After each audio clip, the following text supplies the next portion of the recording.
Again welcome back. आज हम chemistry का एक और चैप्टर कंप्लीट करने वाले हैं जो कि आपका पी ब्लॉक एलिमेंट्स। ठीक है, ऑलरेडी हमने काफ़ी सारे चैप्टर कंप्लीट कर लिए, बट अभी क्या है, फिजिकल केमिस्ट्री के कुछ चैप्टर बचे हुए हैं, ऑर्गेनिक आपकी पूरी बची हुई है।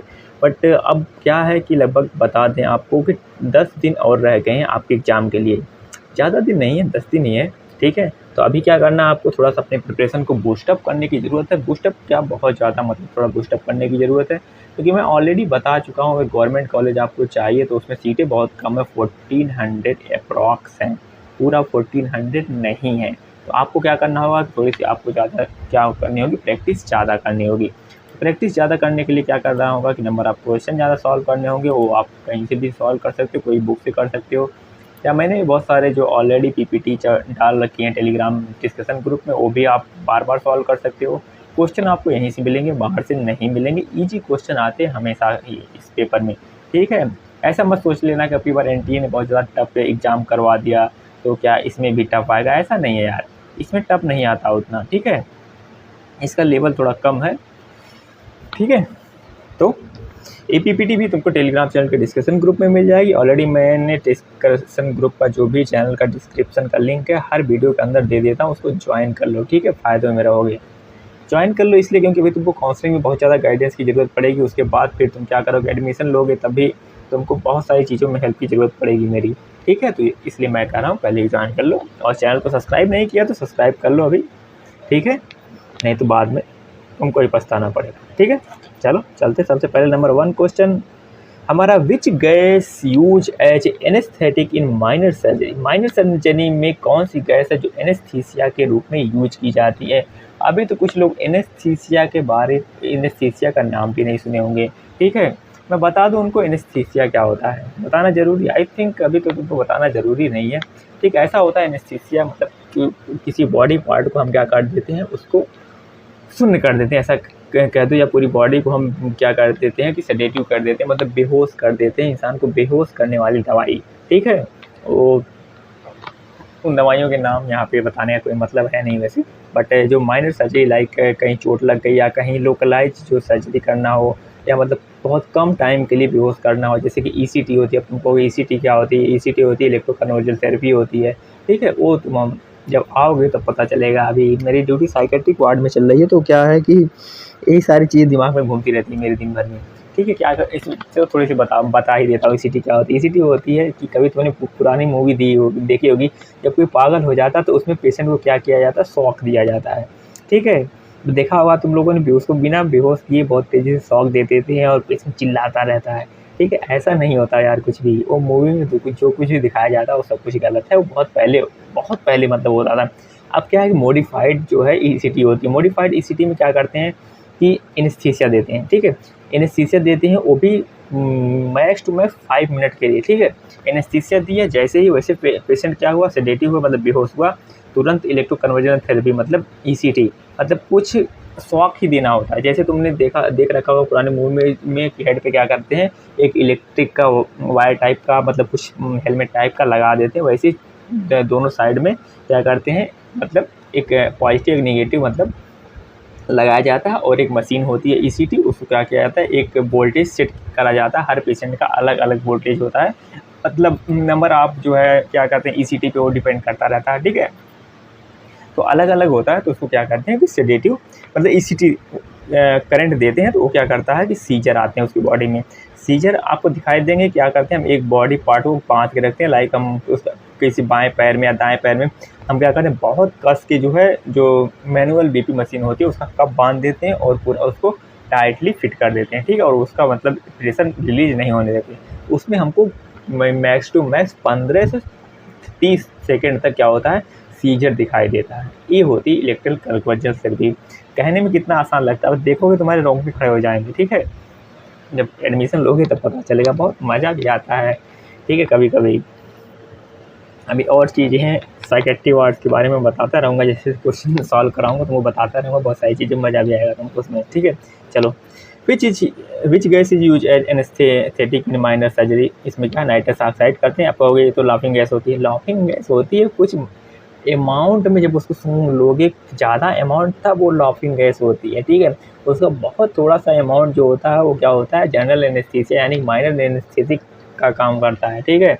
तो फर्स्ट नंबर का आपका बी वाला करेक्ट हो जाएगा, ठीक है। नेक्स्ट क्वेश्चन पे चल रहे हैं। The primary component of the biogas, से ये तो सबको पता है, एनसीईआरटी पढ़ रखी होगी, अच्छे से पढ़ रखी होगी, सबको पता है प्राइमरी कंपोनेंट ऑफ बायोगैस क्या है, मीथेन ही है, ठीक है। ये तुम्हारा वाटर प्यूरिफिकेशन में पढ़ रखा होगा अच्छे से, अभी हम लोगों के वाटर प्यूरिफिकेशन का विजिट भी हुआ था। ये बहुत कुछ चीज़ें हैं तुमको नर्सिंग में देखने को मिलेंगी, मतलब ऐसा जान लो कि तुमको मेडिकल का जितना भी प्रोफेशन है, मतलब मेडिकल के अंदर जितनी भी डिपार्टमेंट है, तुम एज ए नर्सिंग स्टूडेंट तुमको सब चीज़ आनी चाहिए, एक चाहे मेडिसिन हो, चाहे सर्जरी हो, चाहे साइकेट्री हो, चाहे मतलब पीडिया हो, मतलब हर एक चीज़ तुमको आनी ही चाहिए, ठीक है। हर एक सब्जेक्ट पढ़ाया जाता है जितना कि एक एमबीबीएस वाले स्टूडेंट को पढ़ाया जाता है, सेम सब्जेक्ट होते हैं, ठीक। बस उनका क्या होता है वो किसी एक चीज़ में स्पेशलाइजेशन करते हैं, ठीक है। बट तुम एज ए बीएससी नर्सिंग करोगे तुमको हर सब्जेक्ट में स्पेशलाइजेशन करना पड़ेगा। अगर तुम फिर एमएससी करते हो या पीएचडी करते हो तो किसी एक सब्जेक्ट को लेके चल सकते हो, लेकिन तुमको हर चीज़ आनी ही चाहिए। कभी भी तुम्हारी ड्यूटी कहीं भी लगाई जा सकती है, किसी भी इमरजेंसी कंडीशन में, ठीक है। चलो नेक्स्ट क्वेश्चन पे चल रहे हैं हम। Which allotropes of phosphorus is highly reactive and stored under water, कौन सा फास्फोरस जो हाईली रिएक्टिव होता है, तो मैं बता दूं आपको, वाइट फास्फोरस हाईली रिएक्टिव होता है। अब तुम मुझे रेड फास्फोरस, वाइट फास्फोरस और ब्लैक फास्फोरस का जो है फार्मूला कमेंट करके बताओगे, ठीक है। चलो नेक्स्ट क्वेश्चन पे चल रहे हैं हम। Ozone layer depletion is caused by, ozone layer ये सबको पता है, एनसीईआरटी में क्लियर लाइन लिखी हुई है, late August early October, I think यही है, लेट अगस्त अर्ली अक्टूबर, ठीक है। अंटार्कटिका में हमेशा जो है होल हो जाता है वो देखने को मिलता है। तो अगर एनसीईआरटी अच्छे से पढ़ी होगी, नीट का एग्जाम दिया होगा, तुमको पता होगा सीएफसी की वजह से होता है, ठीक है। तो 4 का बी वाला करेक्ट होगा आंसर। नेक्स्ट क्वेश्चन पे चल रहे हैं। The chemical formula of the blue withdrawal, chemical formula of blue withdrawal, इसको हम क्या बोलते हैं, हिंदी में नीला थोथा भी बोलते हैं, और इसका जो केमिकल फार्म नेम होता है उसको कॉपर सल्फेट बोलते हैं, ठीक है। और इसका फार्मूला होगा CuSO4.5H2O। Option number 1 is correct, ठीक है। नेक्स्ट क्वेश्चन चल रहे हैं। Hydrogen peroxide use, hydrogen peroxide कैसे यूज करते हैं। हाइड्रोजन पेरोक्साइड तुमको कभी चोट लगी होगी, ठीक है, अगर तुम कभी चोट लगी होगी, हॉस्पिटल गए होगे, तो उसको क्या करते हैं कि वाइट सा लिक्विड होता है, ठीक है, उसको क्या करते हैं घाव पे गिराते हैं और उसको साफ करते हैं, ठीक है। वो होता है तुम्हारा हाइड्रोजन पेरोक्साइड, ठीक है। जब उसको गिराते हैं उसमें बुलबुले टाइप के निकलते हैं, बट वो क्या करता है थोड़ा भी फील नहीं होता। अगर उसी घाव पे डेटॉल गिरा दे तो बहुत ज़्यादा जलन होने लगती है, ठीक है। तो आप वही वाला ये हाइड्रोजन पेरोक्साइड है, उसको हम एंटीसेप्टिक या डिसइंफेक्टेंट के रूप में यूज करते हैं। 6 नंबर का ए वाला आंसर करेक्ट होगा, ठीक है। नेक्स्ट क्वेश्चन पे चल रहे हैं। Which hydrogen is use in antiseptic solution like Betadine, Betadine में बता दूं कि आपका जो हैलोजन होता है वो होता है आयोडीन, ठीक है। आजकल जो है आयोडीन बेटाडीन के थ्रू जो है कि पनीर का टेस्टिंग आजकल बहुत ज़्यादा लोग कर रहे हैं, ठीक है। वो बेटाडीन आयोडीन होता है, तो वही वाला बेटाडीन है तुम्हारा। कहीं भी घाव लगी हो या चोट लग मतलब कुछ हुआ हो या सर्जरी हुई हो, तो एक तुमको मतलब ऐसा कहूँ कि येलो कलर, येलो नहीं यार ब्राउन कलर का होता है, ठीक है, तुमने यूज किया होगा, वही बेटाडीन होता है, ठीक है। हॉस्पिटल में आओगे तुमको डेली यूज करना पड़ेगा, अगर सर्जरी वार्ड में ड्यूटी लग गई या फिर कहीं और इमरजेंसी में लग गई, डेली बेटाडीन। नेक्स्ट क्वेश्चन पे चल रहे हैं। The bleaching powder is chemically, bleaching powder जो केमिकली क्या होता है, वाटर प्यूरिफिकेशन में मेनली यूज होता है ब्लीचिंग पाउडर, या कभी कभी ऐसा होता है कि डिसकलरेशन के लिए भी रिस्पॉन्सिबल होता है ब्लीचिंग पाउडर। इसके फार्मूला की बात करें तो हम तो CaCO2 होता है, ठीक है। तुम्हारा ऑप्शन नंबर बी करेक्ट होगा। ब्लीचिंग पाउडर फार्मूला किसको नहीं पता होगा, सबको पता होगा। The acid present in the gastric juice, acid सबको पता है HCl प्रेजेंट होती है, ठीक है। बहुत इजी क्वेश्चन आते हैं यार, ऐसे ही क्वेश्चन आते हैं इसमें, हाइड्रोक्लोरिक एसिड, इसीलिए मैं बहुत ज़्यादा टफ क्वेश्चन नहीं करा रहा हूँ। तुम और कहीं से पढ़ रहे हो बहुत ज़्यादा टफ तो कर ही रहे होगे, ठीक है। तो इजी वाले कर लो, एक गलत मत करके आना, ठीक है। टफ वाला तो हो ही जाता है, इजी वाला ही नहीं होता है। नेक्स्ट क्वेश्चन चल रहे हैं। तो which noble gas is use in balloon for the respiratory therapy, उसमें हीलियम होती है। और बहुत सारे लोगों ने देख रखा हो बैलून वो जो उड़ता रहता है उसमें भी हीलियम का यूज होता है, बट जो रिस्पायरेटरी थेरेपी के लिए भी यूज होता है उसमें भी जो बैलून होता है, जो मतलब छोटी छोटी बॉल होती है उसमें भी हीलियम ही होती है, ठीक है। तो 10 नंबर का बी वाला आंसर करेक्ट हो जाएगा। Noble gases are chemically inert because, noble gases chemically inert because, क्यों इनर्ट होती हैं, उनका क्या होता है, they have the complete valence shell, मतलब उनमें जो वैलेंस सेल होती है उसमें क्या होता है 8 इलेक्ट्रॉन कंप्लीटेड होते हैं, इसीलिए उनको हम नोबल गैसेस या इनर्ट गैसेस बोलते हैं। ठीक है, 11 नंबर का ए, मतलब उनका ऑक्टेट जो है कंप्लीट होता है। ठीक है, नेक्स्ट क्वेश्चन पे चल रहे हैं। Which drop of the carbon is use in pencil, pencil में ग्रेफाइट यूज होता है यार, किसको नहीं पता है वाई। ठीक है, 12 नंबर का बी वाला करेक्ट है ऑप्शन। नेक्स्ट क्वेश्चन चल रहे हैं। The main component of the vinegar, vinegar का मेन कंपोनेंट क्या होता है, एसिडिक एसिड होती है, उसमें CH3COOH होता है। एसिटिक एसिड आजकल विनेगर का यूज, मतलब इस एसिटिक एसिड का जो यूज बहुत ज़्यादा उसमें करने लगे हैं, क्या कहते हैं, जो पानी पूरी होती है, ठीक है, पानी पूरी का जो पानी बनाते हैं यार, उसमें बहुत ज़्यादा यूज करने लगे हैं। ये जो हेल्थ के लिए बहुत ज़्यादा हार्मफुल है। अभी मतलब चीज़ें, मतलब आप स्टूडेंट लाइफ में हो, बाहर की चीज़ें बहुत ज़्यादा खाना पसंद करते हो, तो आई थिंक मैं तुमको एक चीज़ बताऊँ, तुमको छोड़ देना चाहिए। अब ये चीज़ तुमको नहीं पता चलेगी, जब तुमको कोई कॉम्प्लिकेशंस स्टार्ट हो जाएंगी तब तो तुमको ये रियलाइज़ होगा कि हाँ, मुझे ये चीज़ें छोड़ देनी चाहिए, मुझे एक्सरसाइज करनी चाहिए। यार मैं बताऊँ, मैं भी प्रिपरेशन करता था तो कभी इन चीज़ों को ध्यान नहीं दिया, लाइटली लेता था। बट अभी जब मैं हॉस्पिटल में आया, यहाँ पे मतलब बीएससी नर्सिंग करना स्टार्ट किया, अभी मैं 3rd ईयर में हूँ, 5th सेमेस्टर में, तो क्या होता है कि बहुत इतना मतलब बुरी कंडीशन में पेशेंट को देखता हूँ, एक छोटी-छोटी गलती की वजह से उनकी, ठीक है, इतनी बुरी कंडीशन में। अब बहुत सारे सीएलडी के पेशेंट होते हैं, तो सीएलडी, तुम पूछोगे सीएलडी क्या होता है, सीएलडी यार क्रोनिक लीवर डिजीज़ होती है, बहुत ज़्यादा दारू पीने से ये कंडीशन हो जाती है, पेट फूल जाता है, हाथ पैर पतले-पतले हो जाते हैं। ये तुमको जब फर्स्ट सेमेस्टर में ड्यूटी लगी, पहले टाइम में तुमको ये चीज़ देखने को मिलेगी। ठीक है, तो मैं छोटी-छोटी गलती की वजह से क्या होता है, मेजर कॉम्प्लिकेशंस हो जाते हैं। ठीक है, इसलिए अभी भी अगर इतना ज़्यादा सेडेटिव हो तुम, सेडेटिव मत बनो। ठीक है, एक्सरसाइज डेली, मतलब अब सबको लगता है कि मतलब पढ़ना सब कुछ, हाँ 10 घंटे पढ़ रहे, 12 घंटे पढ़ रहे, नहीं यार, पढ़ो, ऐसा नहीं पढ़ना नहीं, बट फर्स्ट प्रायोरिटी हमेशा हेल्थ को देना। अगर हेल्थ ही नहीं रहेगी तो पढ़ाई तुम्हारी किसी काम की नहीं है। जब तुम हॉस्पिटल में आओगे, बहुत सारे बच्चे यार साइकेट्री वार्ड में, ठीक है, अभी मैं इस टाइम मेरी जो ड्यूटी है साइकेट्री वार्ड में, तुमको एक केस बताता हूँ। उसमें यार एक छोटी सी बच्ची है, लगभग 11 साल की होगी, उसको क्या हो गया है कि मेनिया है। मेनिया मतलब होता है उसमें पेशेंट क्या होता है, हाइपर एक्टिव होता है बहुत ज़्यादा। ठीक है, वो मतलब हर टाइम हेलुसिनेशन होता है, हेलुसिनेशन में होता है। और एक लड़का है यार, लगभग 18-19 साल का होगा, सीएससी बीटेक कर रहा था, 1 साल भी उसने नहीं करी होगी, मतलब जो है उसकी नेगेटिव थिंकिंग या कह लें, या फिर मतलब किसी और की चीज़ से कुछ उसके कॉलेज में हुआ हो, उसकी वजह से उसके दिमाग पे ऐसा असर पड़ा कि मतलब अभी वो हॉस्पिटल में पड़ा है। ये सारी चीज़ें यहाँ डिस्क्राइब करने के लिए मेरे पास जो है बहुत है, बट अभी टाइम नहीं है। कभी अगर तुम लोगों को मन करे इन चीज़ों पे मेरे से बात करने का, तो कभी कमेंट करना, हम बात करेंगे, मतलब लाइव आके बात करेंगे इन चीज़ों पे, कि बहुत ज़्यादा कॉम्प्लिकेशंस हैं।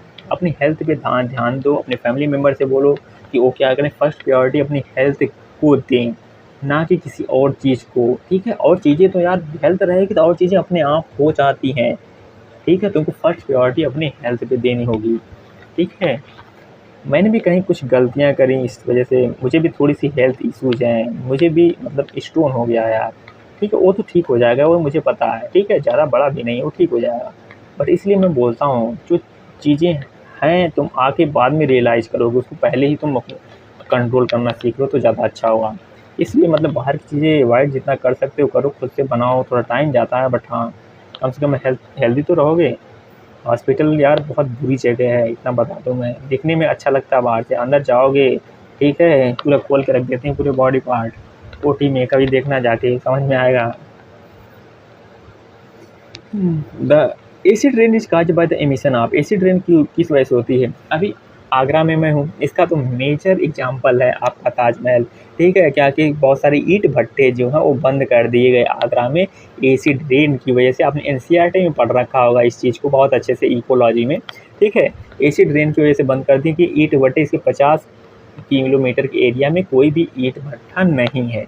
क्योंकि क्या हो रहा था कि ये हमारी धरोहर है, तो इसके जो वाइट कलर का जो इसमें लगे हैं संगमरमर के पत्थर, वो क्या हो रहे थे कि येलो पड़ रहे थे। इस वजह से क्या हुआ कि इन्होंने ईंट भट्टों को बंद कर दिया। ईंट भट्टे से बहुत ज़्यादा सल्फर डाइऑक्साइड और नाइट्रोजन गैस निकल रही थी। ठीक है, 14 नंबर का ए वाला आंसर करेक्ट होगा। नेक्स्ट क्वेश्चन पे चल रहे, the greenhouse effect is primarily due to, greenhouse effect primarily किस वजह से होता है, कार्बन डाइऑक्साइड और मीथेन मेजर है इसमें। ठीक है, बाकी और गैसेस भी हैं इसमें। ठीक है, द नेक्स्ट क्वेश्चन है the ATP adenosine diphosphatase contain phosphorus होता है। डायरेक्ट इसमें ट्राइफॉस्फेटेज फास्फेटेज लिखा हुआ डायरेक्ट फास्फोरस होगा इसमें, ठीक है। 16 नंबर का ये वाला करेक्ट हो जाएगा। नेक्स्ट क्वेश्चन पे चल रहे हैं हम। तो हीमोग्लोबिन कंटेंट किसको नहीं पता भाई, हीमोग्लोबिन में आयरन होता है, सबको पता, अच्छे से पता होगा, ठीक है। विच gas is use in oxygen cylinder for the patient. अबे भाई ऑक्सीजन सिलेंडर है तो ऑक्सीजन गैस ही होगी ना इसमें, ठीक है। ऑक्सीजन, कभी कभी इसमें भी कन्फ्यूजन हो जाती है लोगों को, ऑक्सीजन सिलेंडर यार कौन सी गैस होगी, ऑक्सीजन होगी, oxygen O2 liquid liquid O2 रहती है उसमें, ठीक है। उसमें यार क्या कहते हैं, और बहुत सारे कई टाइप के सिलेंडर होते हैं उसमें, कहीं नाइट्रस ऑक्साइड होती है, कहीं का कार्बन डाइऑक्साइड भी कई जगह भी यूज होती है, तो कई सारे कैसे होते हैं, टोटल 5 या 6 टाइप के सिलेंडर होते हैं, ठीक है। तो अभी वो तुमको जानने की ज़रूरत नहीं है, बाद में पता चलेगा, उसके बारे में बताऊँगा मैं, जब एडमिशन ले लेना तब बात करेंगे हम उसके बारे में। Liquid nitrogen use to, liquid nitrogen क्या होता है, प्रिजर्व बायोलॉजिकल सैंपल को क्या करते हैं, प्रिजर्व करने के लिए क्या करते हैं, लिक्विड नाइट्रोजन का यूज करते हैं, ठीक है।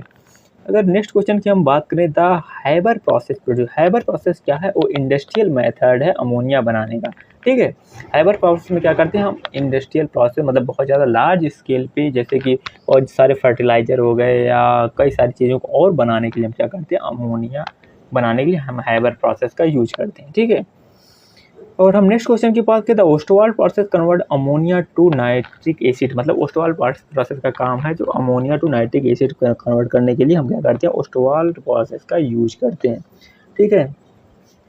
नेक्स्ट क्वेश्चन चलते हैं, विच oxide is responsible for the photochemical smog, कौन सा ऑक्साइड है जो रिस्पॉन्सिबल है फोटोकेमिकल स्मॉग के लिए। इसमें क्या आपका नाइट्रोजन डाइऑक्साइड या कार्बन मोनोऑक्साइड, सल्फर डाइऑक्साइड या ओजोन। इसमें क्या है आपका नाइट्रोजन डाइऑक्साइड है, ठीक है। 22 का ए वाला आंसर करेक्ट हो जाएगा। नेक्स्ट क्वेश्चन पे चल रहे हैं हम, the chemical name of the laughing gas, laughing gas फिर से आ गई यार, ठीक है। इसको जनरली मैंने माइनर एनेस्थीसिया लाफिंग गैस, इसका फार्मूला सेम ही है, ठीक है, नाइट्रस ऑक्साइड N2O, ठीक है। नेक्स्ट क्वेश्चन पे चल रहे हैं, which compound is use as a reducing agent in metallurgy, metallurgy में कौन सा जो है उस मेटल है उसको हम एज रिड्यूसिंग एजेंट यूज करते हैं, ठीक है। रिड्यूसिंग एजेंट मतलब समझते हो, रिड्यूसिंग उल्टा होता है, रिड्यूसिंग एजेंट मतलब ऑक्सीडेशन, ऑक्सीडाइजिंग एजेंट मतलब रिडक्शन होता है, ठीक है। इसमें तुमको क्या है रिड्यूसिंग एजेंट बताना, इसमें क्या है कार्बन होता है आपका रिड्यूसिंग एजेंट, ठीक है। नेक्स्ट क्वेश्चन पे हम चले। नेक्स्ट क्वेश्चन क्या है, the acid use in car batteries, car की बैटरीज में कौन सा एसिड यूज होता है, उसमें सल्फ्यूरिक एसिड यूज होता है, ठीक है। तो 25 का ए वाला करेक्ट हो जाएगा। नेक्स्ट क्वेश्चन चले, which element is essential for thyroid function, iodine होता है, ठीक है। इसका नाम आपने ऑलरेडी सुन रखा होगा, गेगा हो जाता है, ग्वाइटर हो जाता है इसकी कमी की वजह से, ठीक है। मेनली जो है फीमेल्स को ज़्यादा इफेक्ट करता है। नेक्स्ट क्वेश्चन चले, sodium bicarbonate use as, sodium bicarbonate, ठीक है, वो यूज होता है आपका एंटा एसिड के रूप में। अब पूछोगे तुम एंटा एसिड क्या होता है, तो एंटा एसिड आई थिंक अभी बताने की ज़रूरत नहीं है तुमको, ठीक है। बस अभी ध्यान रखो सोडियम बाइकार्बोनेट जो है यूज होता है एंटा एसिड के रूप में, ठीक है। नेक्स्ट क्वेश्चन पे चल रहे हैं हम, the chemical formula of laughing gas फिर से आ गया, नाइट्रस ऑक्साइड होता है N2O, ठीक है। नेक्स्ट क्वेश्चन पे चल रहे हैं, which gas is use in fire extinguishers, ठीक है। तो इसमें कार्बन डाइऑक्साइड का यूज करते हैं हम, जो होता है CO2, ठीक है।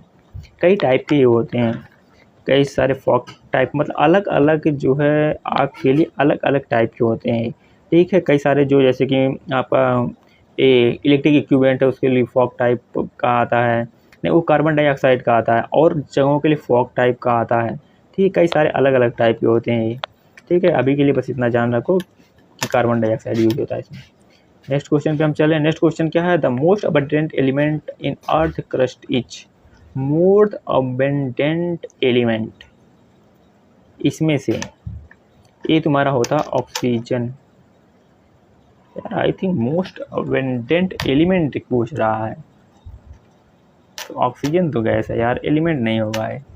एक बार देखना तुम इसको, मुझे कमेंट करके बताओगे, ठीक है। 30 नंबर का आंसर क्या होगा इसमें से, ठीक है। वैसे आई थिंक ये नहीं होगा, ये गलत है, तो मुझे कमेंट करके बताओगे, ठीक है। तो हमारे पास पी ब्लॉक एलिमेंट के टोटल कितने थे, 30 क्वेश्चन थे, ठीक है। इसके बाद भी कुछ और क्वेश्चन हम डिस्कस करेंगे पी ब्लॉक एलिमेंट से, ठीक है। तो कोई भी चीज़ ना समझ में आ रही हो तो डायरेक्टली कमेंट करके पूछ सकते हो, और इससे रिलेटेड एग्जाम से रिलेटेड कोई भी डाउट हो कमेंट करके पूछ लेना, ठीक है। बाकी अभी टेलीग्राम डिस्कशन ग्रुप ज्वाइन नहीं किया तो ज्वाइन कर लो, वो तुम्हारे फ़ायदे के लिए। और लास्ट में यार एक रिक्वेस्ट है, अगर अभी तक चैनल को सब्सक्राइब नहीं किया तो कर लो, ठीक है। मिलता हूँ बहुत जल्द नेक्स्ट वीडियो में। Thank you.